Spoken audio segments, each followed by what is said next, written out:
Hey y'all, Marty here. We've been getting lots of questions about external hard drives, so I thought I would drop some external hard drive knowledge on you all. So let's start out with sizes of drives. There's 3.5 inch and 2.5 inch. These are the standard hard drive size.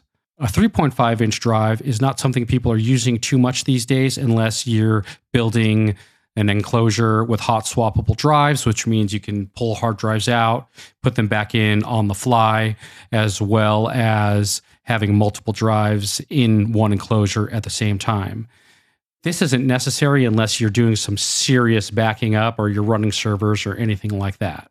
So there's 2.5 inch drives. 2.5 inch drives are smaller, more lightweight, and they don't need AC power. When you plug them in, the computer or the device, tablet that you're plugging it into powers up the drive, which is great because if you're on the move and you need to do a quick backup from your laptop or your tablet will fire up the drive and allow you to be able to back stuff onto it.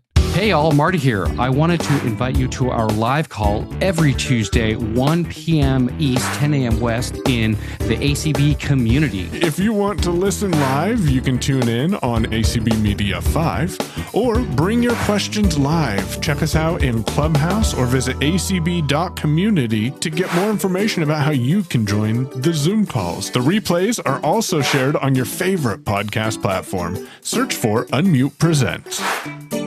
Now let's talk about the difference between platter drives and SSD drives. Platter drives have moving parts inside. There's a round disk with an arm that goes onto that round disk, which is like a record player, and reads the data off of that platter or disk inside the drive.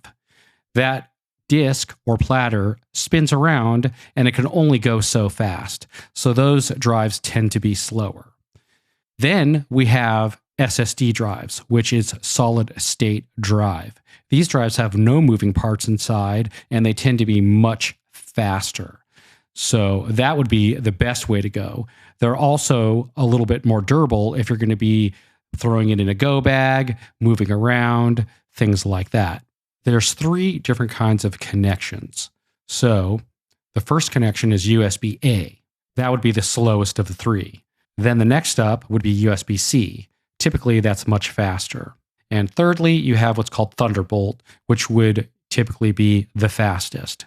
Now, this all varies by, are you running a mechanical drive, an SSD drive, and of course, there's different speeds there. So depending on what you're doing would depend on the kind of drive that you would want to buy.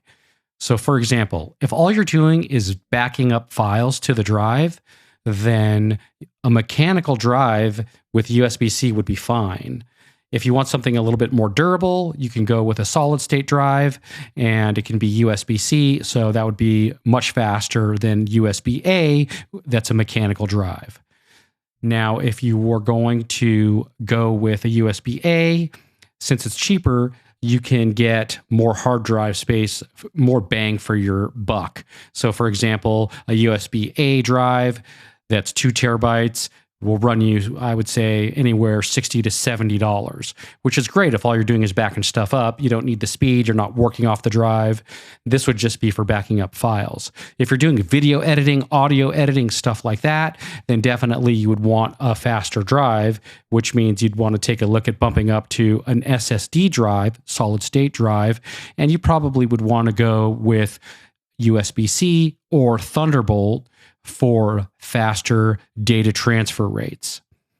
Those drives would be a little bit more expensive, but you're getting more bang for your buck. They're more durable, they're much faster, and easier to put in a go bag and not worry so much about them breaking like a platter drive or a mechanical drive. You'd have to be more careful with how you're carrying it around, where you put it. You don't want it to get bumped or bang it against anything because there's a very good chance it'll break and then you have a hard drive failure and you won't be able to get your data. And nobody wants that. So when looking for an external hard drive, hopefully this will help make a decision for the best situation that suits your needs. And there you go, external hard drives. If you have any questions or comments, you can always reach out to us at feedback@unmute.show. And we'll see you next time.